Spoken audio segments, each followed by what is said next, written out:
함께 읽은 말씀으로 이스라엘 위로를 기다리는 자라는 제목으로 하나의 말씀 나누겠습니다. 하나님께서는 온 땅의 주인이십니다. 오늘 이 밤에 하나님께서 나의 주인이심을 아는 우리 모든 하나님의 백성들이 여기에 모인 줄 압니다. 그리고 하나님께서는 지금 하나님의 백성인 우리를 기도회로 통하여서 하나님 나라 회복을 위해서 기도하고 있도록 인도하고 주신 줄 믿습니다. 여러분, 하나님 나라의 회복은 하나님의 공의와 은혜가 하나님의 백성의 삶의 자리로 구체적으로 흘러 들어오는 것입니다. 그러면서 그 말씀으로 말미암아 하나님의 말씀으로 우리의 믿음이 온전히 회복되어집니다. 그리고 평생 이제는 그 믿음으로 말미암아 그 다른 어떤 것이 아니라 하나님을 도우심을 받으며 하나님을 도우심으로 여기며 살아가게 되는 것이에요.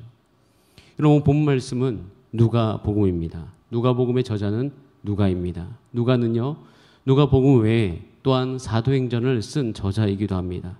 누가는 이 누가복음과 사도행전을 성령의 충만한 은혜 가운데 성령의 감동으로 쓰면서 하나님 아버지의 마음을 이 땅에 드러냈습니다. 그래서 이 누가복음을 읽는 모든 사람들을 통하여서 하나님 아버지의 마음을 이해하도록 인도하고 있습니다. 그럼 누가복음이 쓰여진 시기는요, 팍스 로마나라고 이야기하는 로마에 의해서 평화가 유지되어지는, 그러니까 절대 강국인 로마에 의해서 그 시대의 모든 질서가 유지되어지는 그런 시대였습니다. 로마의 힘이 가장 강력한 시기였죠. 그때 이 이스라엘은 이 로마의 속국이었습니다. 이때 당시에 로마의 속국이고 로마가 가장 강력한 시대에 그때 작은 마을에 예수님이 태어나신 거예요. 그 누구도 알아주지 않았던 그 마을에. 근데 그 마을에 태어난 예수 그리스도가 30년을 자라시고 30살에 3년 6개월간의 공생애를 하시고 십자가에 죽으시고 부활하사 제자들을 부르시고 그 제자들 가운데 성령이 임하여서 거기서부터 교회가 그 오순절 나라에 폭발하여 교회가 성장하게 되었습니다. 로마가 가장 강력한 시대에 작은 곳에서 하나님의 나라가 태동되어져서 그것이 그 모든 사회와 문화 안으로 확장되어지고 있는 시기예요. 이때 당시에 두 가지 힘이 예수 믿는 사람들 눈에는 겨려지는 것, 그러니까 딱 대칭되는 것이 보였습니다. 하나는 로마에 의해서 엄청난 권력으로 말미암아 그 사회 안에 오는 강력한 힘. 이 힘은 사람을 죽일 수도 있는 힘입니다. 경제와 모든 정치, 군사를 장악한 힘인 거죠. 근데 그 안에 한 가지의 영적인 힘이 있는데 예수 그리스도로 말미암아 하나님의 나라, 교회가 시작된 이 두 가지가 대립되는 거예요. 이 대립되는 이 모습들을 이 누가복음 안에 아주 극명하고 선명하게 보여줍니다. 그리고 이 로마 정권이 이 갓 태어난 교회를 어마어마하게 핍박을 하죠. 굉장한 영향력이니까, 굉장한 힘이니까. 그래서 핍박을 하게 되어지는 이 시기 가운데 그 핍박 속에서 정말 진정한 패권이라고 이야기하는 힘을 누가 가지고 있느냐, 이것에 대해서 누가는 하나님 나라의 그 백성들을 바라보면서 하나님 아버지의 마음을 품고 지금 이 시기에 가장 작게 보이고 어찌 보면 그 칼과 그 모든 군사적인 압제 가운데서 정말로 그냥 숨을 수밖에 없는 나약하게 보이는 저 하나님의 나라가 오히려 세상에 있는 로마의 이 모든 권력보다 가장 강한 것이다, 가장 힘이 있는 것이다 라는 것을 외치면서 이 누가는 이 누가복음을 써가게 되어집니다. 그래서 누가는요, 이 누가복음과 사도행전을 통하여서요, 이 세상의 패권과 영적 패권을 지속적으로 대비해서 보여주면서 정말 큰 힘은 오직 예수 그리스도 안에 있음을 보여줍니다. 그래서 우리는 누가복음을 읽을 때마다, 그리고 누가복음에는 예수 그리스도의 탄생의 이야기가 굉장히 잘 나타나 있어요. 그걸 보면서 우린 다 그 나라 안에 들어와 있는 하나님의 백성이지 않습니까? 그럼 이 성경을 읽으면서 지금 이 시대에도 여전히 우리는 작아 보이고 이 세속주의 물결과 여러 가지 모든 물결 가운데 우리의 모임은 작게 보이고 뭔가 어떤 행정적인 명령이나 여러 가지 상황 환경 가운데 우리는 거기에 의해서 영향을 받을 수밖에 없는 사람인 듯 하나 사실 그렇지 않다는 거예요. 사실 이곳에서 하는 모든 기도는 세상을 바꾸는 것이고 우리가 남기는 영적인 유산은 앞으로 영원히 이 시대 안에 남아가면서 하나님 나라를 계속 굳건히 할 것이다 라는 이 하나님 아버지의 말씀을 이 누가복음을 읽을 때마다 하나님께서는 저와 여러분 가운데 오늘도 들려주시는 줄 믿습니다. 저는 이 음성이 오늘 여러분 가운데 들리는 시간 되기를 바랍니다. 그래서 이 누가는요, 이렇게 이 어려운 시기 가운데 예수 믿는 사람들의 삶의 이야기를 자주 들려줘요. 그러니까 마태복음, 마가복음에 없는 이야기가 누가복음에 보면 많이 나옵니다. 예수님 탄생 이야기도 그 예수님의 탄생을 중심으로 그 주변에, 그러니까 예수님의 탄생 이전의 시기, 탄생의 시기, 또 어린 시기까지도 그 주변의 인물들의 이야기를 아주 자기가 아는 범위 내에서 세세하게 들려줘요. 왜 들려주냐면 그들의 삶을 유심히 관찰하다 보면 우리의 모습이 보이거든요. 그들의 삶을 관찰하다 보면 지금 우리의 감정의 상태가 보이거든요. 그래서 그들의 어떤 그 삶의 모습과 감정의 상태 안에서 그들이 택했던 선택, 그들이 걸어갔던 그 믿음의 발자취, 그게 눈에 보입니다. 그걸 보고 있으면 누가는 어떻게 우리 가운데 하나님 아버지의 마음을 대언합니까? 너도 그 길로 가라. 너희도 그들이 갔던 그 길을 따라가라 라고 우리를 인도해 주고 있습니다. 여러분, 혹시 여러분 사시다가 많이 기다려 보신 적 있으십니까? 정말 많이 기다려 보신 적 있으세요? 기다리다가 짜증이 날 만큼 기다려 보신 적 있습니까? 저는 기다리는 걸 정말 싫어합니다. 기다리는 걸 별로 좋아하지 않아요. 그러다 보니까 저도 이 기다림이라는 것에 제 연약함이 너무나도 많이 발견되어져요. 기다리는 게 정말 쉽지 않습니다. 하나님의 약속이 빨리 성큼 당장 내 눈앞에 왔으면 좋겠다는 생각이 정말 많이 듭니다. 그렇게 하나님의 약속 기다리는 것도 힘들고요. 또 누군가와 약속을 하고 거기서 기다리는 것도 사실 그렇게 제가 좋아하지는 않습니다. 이게 만약 기다리다 보면 그냥 제가 어느 날이었어요. 누군가를 기다리고 있는데 너무 안 오는 거예요. 그러니까 별의별 생각이 다 들더라고요. 첫 번째 일어나는 현상이 뭐냐면 판단이 일어납니다. 저는 분석력이, 그러니까 아주 태어날 때부터 몸속에 배인 사람이기 때문에 그래서 분석을 하죠. 도대체 무슨 일이 있는 거지? 왜 늦는 거지? 이런 생각들이 그냥 제가 하기 싫어도 안에서 막 떠오르기 시작해요. 왜 그럴까? 머릿속을 떠나지 않아요. 근데 여러분, 이때 제가 선택을 잘해야 돼요. 선택을 정말 잘해야 됩니다. 그때 제가 가장 좋은 선택을 하면 그 하루 가장 좋은 결과가 내 삶 가운데 와요. 기다리다가 아주 늦게 그 사람이 나타났어요. 그럼 그때 당시 기다리면서 여러 가지 감정이 일어나지 않습니까? 그것을 다 노출하면 그날은 망하는 거예요. 그럼 어떻게 되어져요? 그런 잘못된 판단 속에 제가 잘못된 선택을 하면 하루 종일 후회한 날이 있어요. 그러고 나면 한 가지 제안해 오는 것은 이 기다리는 순간에 내가 어떤 선택을 하느냐는 내 하루의 삶을 결정짓고 이것이 점차적으로 쌓여가면 나의 인생을 결정한다.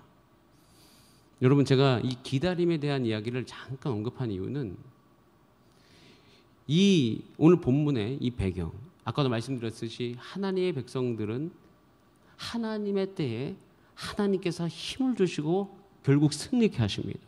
그건 분명한 사실이에요. 그런데 중요한 것은 거기까지 가는데 시간이 가야 되는 이 시간의 문제는 항상 우리들 가운데 있습니다. 근데 우리들만 가진 것이 아니라 이 성경을 읽어보면 이 성경 안에 많은 믿음의 백성들이 결국 그 시간의 문제 속에서 어떠한 선택을 했느냐, 어떠한 태도를 취했느냐, 이것에 따라서 그들의 삶의 결과가 완전히 달라지는 것을 우리는 발견하곤 합니다.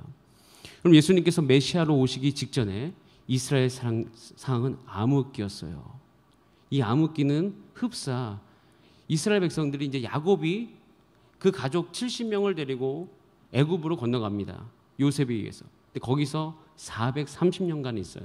400년 넘게 있는 거죠. 그 넘게 있으면서 그들이 어마어마하게 하나님께서 거기서 인큐베이팅 하듯이 정말 한 민족이 되었어요. 60만 명 이상이 됐으니까. 그런데 나중에 그렇게 크다 보니 결국엔 노예의 삶을 살게 되었죠. 그래서 그들이 그런 어려운 시기 가운데 기도하고 기다리는 가운데 하나님께서 모세를 보내주셨던 것처럼, 그럼 이스라엘의 이 삶 안에도 말라기 선지자로 이야기하는 그 구약의 맨 마지막 성경책이 있습니다. 그 성경책 이후로 마태복음에 이르기까지 약 400년 이상 정말 그 시기와 똑같은 암흑기가 이스라엘 가운데 있었어요.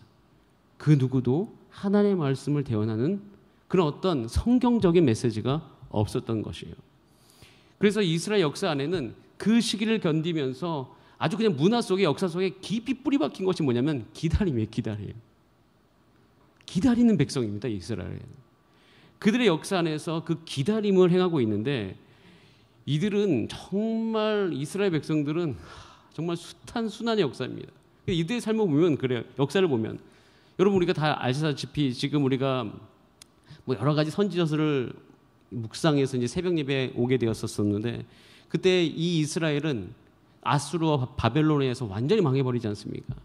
그러면서 이 바벨론의 70년간 포로로 잡혀갑니다. 근데 70년 뒤에 페르시아가 다시 그 모든 중동의 패권을 쥐면서 그때 다시 유대인들이 회복되게 되죠. 근데 그럼에도 불구하고 페르시아의 영향을 받을 수밖에 없어요. 근데 나중에 알렉산더가 페르시아를 점령하게 되어지고, 결국 나중에 이 이후엔 유대 이 지역은 로마의 속국이 되어져 갑니다. 즉, 그들의 역사 안에서 그들이 독립해서 겨우겨우 근근히 살고 있지만 그들이 나라다운 나라를 해본 적이 별로 없어요. 다윗 시대를 제외하고.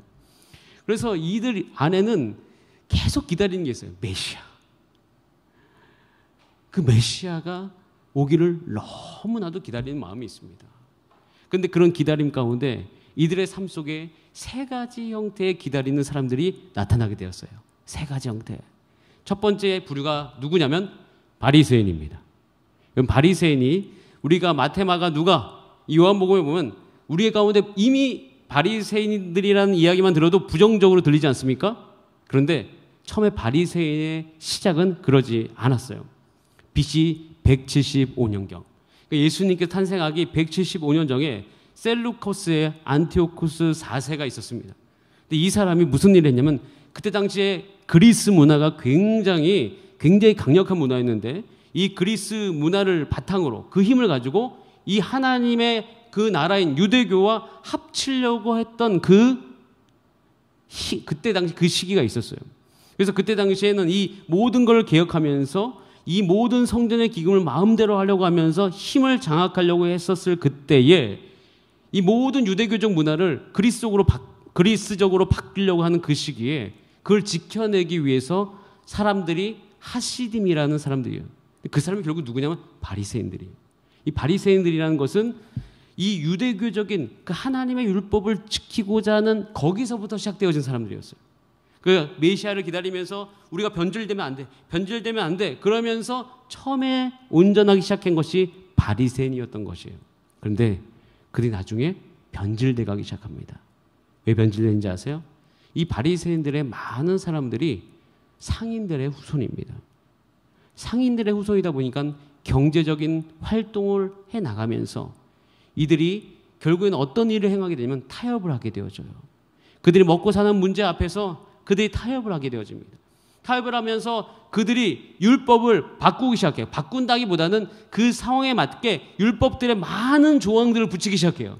그래서 바리새인들이 원래 하나님이 주신 율법 외에 구전 율법이라고 하는 굉장히 큰 율법을 가지고 있는 거예요. 그리고 그 율법으로 모든 사람들을 장악해 가기 시작했죠. 그게 바리새인들이었어요. 원래 시작은 굉장히 좋았지만 나중에 변질되었어요. 그 중에 사두개인도 있습니다. 이 바리새인과 사두개인들이 성경에 많이 등장하죠. 그럼 사두개인들도요, 원래 시작은 굉장히 하나님의 율법을 지키고 했습니다. 이들은 아까 이야기했던 바리새인들과 조금 다른 부분이 있는데, 출신되는 모든 것이 뭐냐면 제사장 집안들이에요. 그러니까 사독이라고 이야기하는 그 제사장의 후손들인 거예요. 이들은요, 종교 지도자들, 그 다음에 정치 지도자들의 어떤 그 후손들이 많습니다. 이들도 기독교, 그 유대교적 율법을 엄격하게 고수하려고 했었어요. 나중에 이들은 어떻게 됩니까? 이 종고 권력을 유지하기 위해서 조금씩 변질돼 가기 시작했어요. 아까 얘기했던 BC 175년경부터 그 모든 뒷부분에 그런 일들이 진행되어졌습니다. 그런데 이때 한 학파라고 얘기하는 어떤 한 부류의 사람들이 생기기 시작했어요. 그게 누구냐면 에세네파라고 이야기하는 사람들입니다. 여러분, 이 사람들을 이해하는 것이 누가복음을 이해하는데 너무 중요합니다. 가끔씩 우리가 얘기하죠. 예수님이 탄생했을 때 탄생한 날 밤에 찾아갔던 목자들은 과연 누구인가? 여기서부터 시작하고, 그리고 여러분, 이 성경이 원래 사본 그러니까 원본이 없어요. 성경은요. 근데 가장 중요한 사본 중에 하나가 사해사본인데, 이 사해사본을 누가 썼는가에 대한 여러 가지 생각들을 많이 나누고 있어요. 근데 그때 에세네파가 누구냐면, 그것을 이제 유추해 보는 거예요. 그 사람들이라고. 근데 이들은 누구였냐면, 이 이름 안에도 어떤 이름을 담고 있냐면 침묵과 경건이 한 뜻을 갖고 있어요. 그러니까 이들은 바리새인들이, 사두개인들이 변질되는 것을 너무 많이 보는 것이에요. 그러면서 이들은 이 하나님의 말씀을 정말 있는 그대로 지키기 위해서 이 말씀을 가지고 어디로 갑니까? 광야, 동굴로 들어갑니다. 그래서 그들은 뭐 하냐면 성경을 필사하면서 어떤 상업이나 그런 것에 종사하지 않고 오로지 농업에 종사하면서 노예를 두지 않으면서 하나님의 말씀 그대로 모든 걸 결정하면서 살기로 했던 사람들. 그 사람들이 광야에 갈라서 세례 요한처럼 메뚜기와 석청을 먹으면서 살았던 사람들이었어요. 이 수많은 역사 안에 이 세 가지 큰 부류의 유대인들이 나옵니다. 제가 이렇게 좀 장황하게 설명하는 이유가 뭐냐면, 여러분에게 질문해 드립니다. 이런 이 메시아를 기다리는 이 400년간의 기다림 속에서 이 삶의 결과와 형태들이 굉장히 다르게 나와져요. 왜 이렇게 다른 결과들이 나올까요? 다른 삶의 모습이 나올까? 여러분, 우리 자신 한번 돌아봤으면 좋겠습니다. 여러분, 우리도 이 시대도 마찬가지예요. 아마도 이 코로나 시기를 다 지나고 나면 우리의 삶의 형태도 어느 정도 결정이 될 거예요. 내가 지금 어떤 선택을 하는가? 내가 지금 어떤 믿음을 가졌는가? 내가 하나님 앞에서 지금 어떻게 살아가는가? 이 모든 선택들은 앞으로 다음 시대에 하나님이 누구신가? 하나님이 어떻게 드러나신가? 여기에 지대한 영향을 미칠 것이며, 그 키를 쥔 사람들이 지금 하나님의 백성인 여러분들이세요. 그런데 아까도 말씀드린 바리새인들, 사두개인들, 이 에세네파, 이 모든 사람들이 왜 그렇게 다른 선택을 했을까? 여러분, 원래 기다리는 것은 힘듭니다. 기다리는 건 힘들어요. 따라하겠습니다. 힘들기 때문에 힘이 필요하다. 여러분, 힘들기 때문에 힘이 필요합니다. 기다리는 모든 사람은 힘이 필요해요. 여기서 한 가지 분명한 사실이 드러나기 시작합니다. 왜 세 가지의 부류가 나눠졌는가? 그들이 힘을 얻는 방식이 달랐기 때문이에요. 지금 내가 어디로부터 힘을 얻고 있는가? 이것은 우리의 삶의 결과를 결정짓습니다. 여러분, 바리새인들은요, 힘을 어디서부터 얻었냐면요, 그들이 실질적인 이익을 취함으로써 그들의 삶의 힘을 얻었던 거예요. 그 마음의 정서의 안정감이 어디 있었냐면, 그 내가 살아가면서 어떤 상업적인 일을 통해서 내가 얻는 그 이익 자체가 그들에게 힘이었어요. 그들에게 안정감이었어요. 근데 사두개인들은 뭐예요? 종교적인 권력을 얻는 것이 그들에겐 힘이었어요. 자기의 마음에 힘을 주는 것이 그것을 취해야지만 힘을 가질 수 있었던 사람이에요. 근데 여러분, 에세네파는 어떻게 힘을 얻었는지 압니까? 하나님의 말씀을 지킨 그것 자체. 그걸 지킬 때 성령 하나님께서 주시는 그 위로, 이것이 그들의 단 한 가지 힘이었던 거예요. 여러분, 담임 목사님께서 에스라 기도회를 시작하면서 이런 말씀을 하셨습니다. 우리 부모님 세대는 가진 것 없고 아무런 힘이 없었지만 그분들은 기도를 했다. 기도를 하면서 우리가 남겨준 유산이 무엇입니까? 가난해도 어려워도 숱한 고난이 있어도 찬송과 기도로 그 모든 것을 이겨갔던 그 영적인 유산을 우리 가운데 남겨주셨던 것이에요. 그것이 지금의 이 한국 교회를 가장 부흥시켰던 영적인 자산이었습니다. 그런데 그 이후에 그 힘이 사라진 거예요. 힘들고 어려워도 오직 하나님께로부터 힘을 얻었던 그 영적인 자산이 사그라들기 시작하는 거예요. 그럼 다음 세대는 뭘 보고 자랄까요? 찬송과 기도만으로는 안 되는구나. 성경 읽는 것만으로는 삶에 만족이 없구나. 이것도 있어야 되고 저것도 있어야 되고 다 가져야지만, 기독교인이지만 하나님의 백성이지만 결국 다 가져야지 되는구나.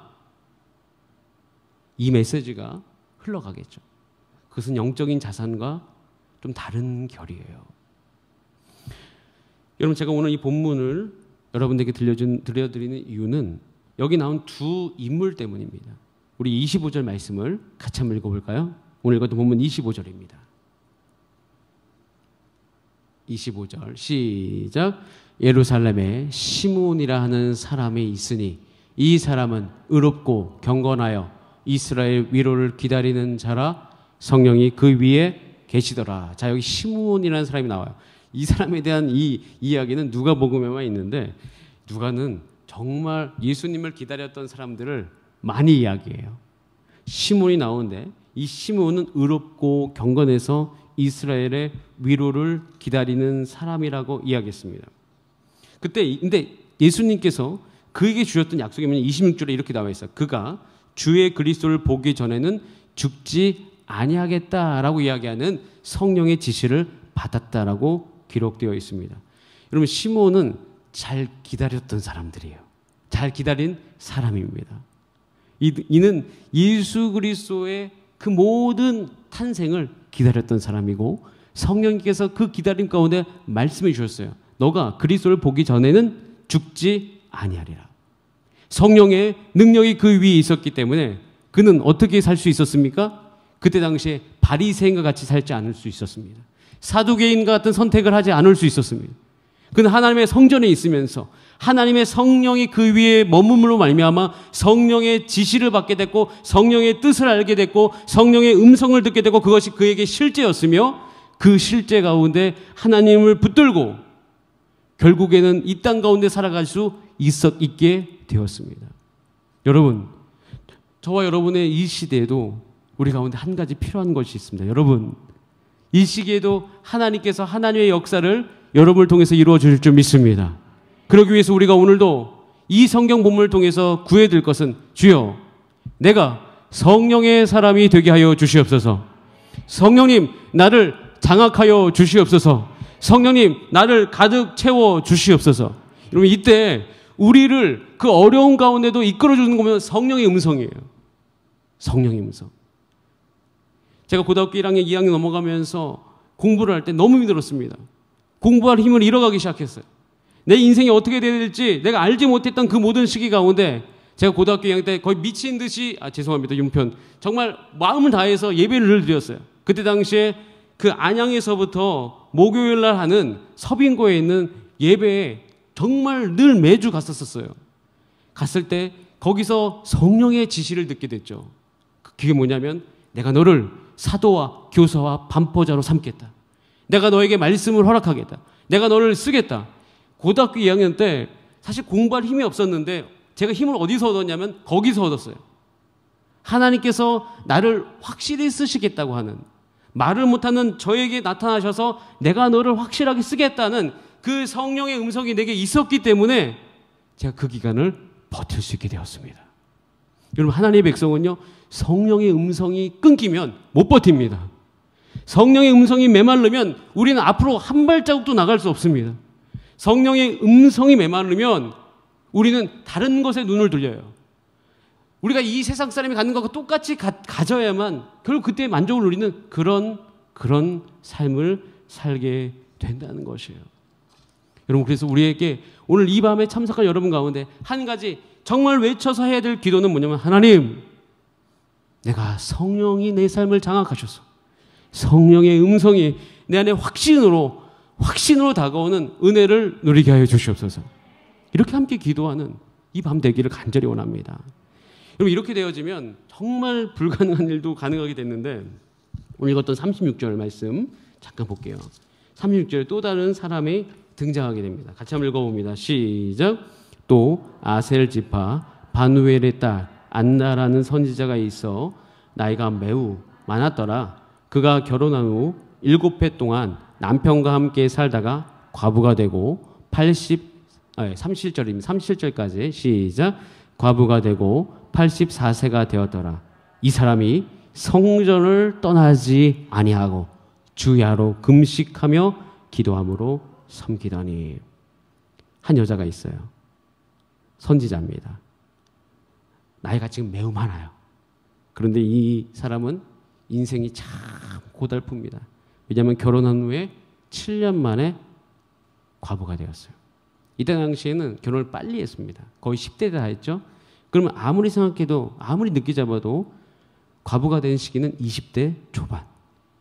뭐 아무리 늦게 25세라고 해도, 24세라고 해도 60년 동안 성전에서 있었던 여자입니다. 그 사람이 하나님의 음성에 민감하면서 살게 되어져요. 시몬과 안나를 통하여서 기다린 사람의 모습을 보여줍니다. 자, 그런데 여러분, 그럼 이렇게 기다리는 사람이 기다리기만 하면 무슨 복이 있어? 기다리기만 하면 무슨 유익이 있어? 이렇게 생각할 때가 있어요. 저도 그렇게 이 본문을 대했거든요. 왜냐면 기다린다는 것은 어렵거든요. 저도 기다리는 것이 있는데 답답합니다. 기다리면 도대체 주님 뭐가 좋습니까? 라고 제가 질문하면서 이 본문을 보기 시작했을 때 하나님께서 보여주신 구절이 있어요. 이게 뭐냐면 보세요. 28절입니다. 28절부터 32절까지 쭉 한번 읽어볼게요. 시작. 시몬이 아기를 안고 하나님을 찬송하여 이르되 주제여 이제는 말씀하신 대로 종을 평안히 놓아 주시는도다.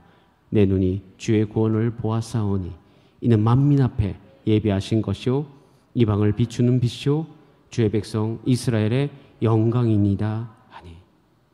이 말 앞에 제 눈이 가기 시작했어요. 근데 여러분, 이 말이 가지는 위력이 얼마나 크냐면요, 오늘 읽었던 제가 특별히, 원래는 여러분 성경에 보시면 22절부터 끊겨 있습니다. 그래서 22절부터 다른 이야기가 시작되어지는데 제가 오늘 본문을 21절부터 택했죠. 이유가 있어요. 21절에 이렇게 되어 있어요. 할례할 8일이 되매 그 이름을 예수라 하니 곧 잉태하기 전에 천사가 일컬음 바라라고 이야기하면서, 여러분 이때가 어떤 때냐면 예수님이 태어난 지 얼마 되지 않았을 때라는 거예요. 할례할 때가 돼서 이제 엄마 마리아가 예수님을 데리고 성전에 간 거예요. 여러분 이때를 한번 이 마리아의 심정을 한번 우리가 잠깐 생각해 보겠습니다. 여러분 사실 요셉과 마리아는 알아요. 이 예수님이 동정녀 임신이라는 것. 사실 잉태한 것도 심란했지만, 그러니까 10개월 동안 이제 그 뱃속에서 예수님께 잘하셨죠. 태어나신 거예요. 이 태어났을 때 그 기분이 어땠을까요? 이게 어땠을 것 같습니까? 도대체 이 아기는 어떻게 될까? 과연 이 아기는 우리에게 왜 왔을까? 우리는 이 아기를 어떻게 키워야 될까? 이런 어떤 고민이 아주 그 마리아와 요셉 가운데 답답하게 있었을 거라고 생각되어집니다. 한번 상상해 보세요. 아이를 낳아서 키우신 분이라면 이 마음이 어떻게 보면 이게 와닿을 수 있어요. 사실 마리아와 요셉은 힘이 필요했습니다. 왜냐하면 이 예수 그리스도를 키워내야 되잖아요. 예수님을 키워내야 되잖아요. 물론 여러 가지 꿈과 해몽 가운데 하나님께서 격려를 주셨지만 도대체 이 예수님이 어떻게 될지는 아무도 모르는 거예요. 그런데 이날이에요. 이날 마리아와 요셉은 큰 위로를 받았습니다. 시므온이 그 아이를 보자마자 아까 읽었던 그 본문, 이 아이는 구원의 빛이다 라고 그들의 귀에 들려주었습니다. 그들의 귀에 들려줬어요. 그 다음에 안나도 어떻게 했죠? 안나도 그 아이를 낳고 이제 어떻게 해요? 내가 이제 이 아이를 봤으니 이제 괜찮다라고 이야기합니다. 저는 이렇게 시몬과 안나가 성령이 충만한 가운데 하나님의 위로 가운데 잘 기다리면서 살아왔어요. 이것이 결국에는 예수님의 부모님에게 큰 위로를 주는 이 대목을 발견하게 되어집니다. 그때 하나님께서 이 말씀을 통해서 제게 주셨던 마음은, 아까도 제가 질문했던 거예요. 기다리면 무슨 유익이 있죠? 기다리면 뭐가 좋습니까? 여러분, 이 말씀이 우리 가운데 이야기합니다. 기다리면 좋은 것이 있어요. 그것은 기다리는 자 하나님의 위로를 받는다. 그런데 거기서 끝나는 게 아니에요. 여러분 한번 잘 기다리는 인생 살아가 보세요. 아마 여러분 주변에 많은 사람이 여러분의 삶을 통해서 위로와 힘과 생명을 얻게 될 줄 믿습니다. 반드시 그렇게 될 것이에요. 반드시 하나님께서 여러분들을 그렇게 사용하여 주실 줄 믿습니다. 그것은 반드시 하나님께서 그 일을 행하실 것이에요. 하나님께서는 그런 사람을 지금 찾고 계셔요. 그래서 그 모든 본문의 끝에 40절이 이렇게 끝나요. 아기가 자람에 강하여지고. 이제 마리아와 요셉이 그 예수님을 키워낼 힘을 얻고 와서 키우는 과정을 40절에 짤막하게 보여주고, 그 다음에 41절로 넘어가면 12살의 예수 그리스도의 모습을 우리는 만나게 되어집니다. 저는 이 대목에서 우리의 현재 우리가 가는 길이 어떤 지점에 있는지 보이게 됩니다. 여러분 기도 시작하셨어요? 앞으로 쭉 하나님의 은혜로 끝까지 가시는 은혜가 있기를 바랍니다. 하나님께서 오늘 여러분 가운데 위로를 주실 줄 믿습니다. 우리는 세상이 못 보는 하나님을 본 자들입니다. 우리는 세상이 느끼지 못하는 위로를 얻은 자들입니다. 하나님께서는 그렇게 오늘도 우리를 불러주시고 우리의 삶을 통해서, 기도하는 우리의 삶을 통해서 여러분의 가정의 구성원이 위로를 받을 것입니다. 여러분의 셀원들이 위로를 받게 될 것이며, 세상에 지금 위로를 찾는 하나님의 백성, 위로를 찾는 사람들 가운데 위로를 주는 사람으로 든든히 서가게 될 줄 믿습니다. 저는 그것을 기대해요. 그래서 여러분 지금까지 잘 오셨습니다. 잘 오셨기 때문에 이제는 다시 성령의 충만한 은혜 가운데 성큼성큼 기도 가운데 믿음으로 나아가신 저와 여러분 삶이 되기를 간절히 원합니다. 우리 찬송하고 기도하겠습니다. 제가 오늘 찬송을 준비 안 하고 있다가 아까 함께 이제 말씀 전 찬양을 하는 가운데 나 가진 재물 없으나, 이 찬양 우리 같이 부르면서 세상에 위로가 없어도, 세상에 가진 것이 없어도 내가 하나님의 것을 보는 사람, 성령의 음성을 위로를 얻는 자로 살게 하여 주시옵소서. 그렇게 기도하게 하여 주시옵소서. 그렇게 함께 찬송하고 기도하겠습니다.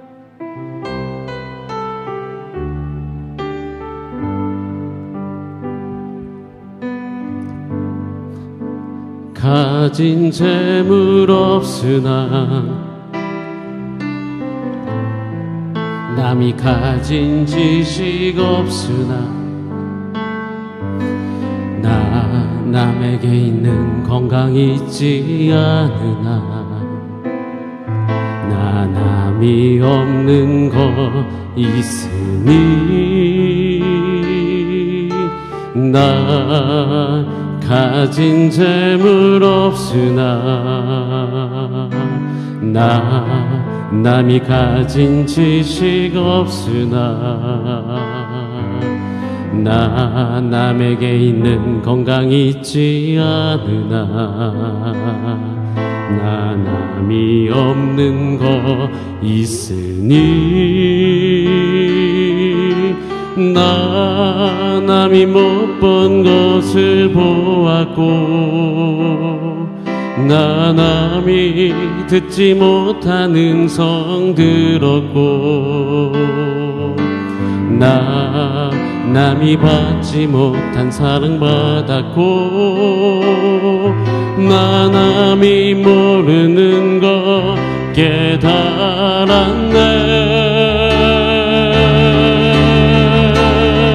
공평하신 하나님이 나 남이 가진 건 나 없지만 공평하신 하나님이 나 남이 없는 거 갖게 하셨네. 공평하신 하나님이 공평하신 하나님이 나 남이 가진 건 나 없지만 공평하신 하나님이 나 남이 없는 거 갖게 하셨네. 우리 다 함께 이 시간 기도하실 때 하나님 성령의 충만한 은혜를 내게 허락하소서. 성령의 음성을 듣게 하여 주시옵소서. 성령님 나를 장악하여 주시옵소서. 이 시대를 살아갈 때 성령의 힘이 필요하오니 내 힘은 오직 성령, 오직 말씀의 능력이오니 주여 나를 충만하게 하여 주시옵소서. 하나님의 위로를 받게 하시고 위로를 끼치는 나의 인생 될 수 있도록 주여 도와주시옵소서. 우리 다 함께 주여 한번 부르신 다음에 합심으로 기도하시겠습니다. 주여, 살아계신 하나님 아버지, 하나님 우리를 주의 성령으로 충만하게 하여 주시옵소서.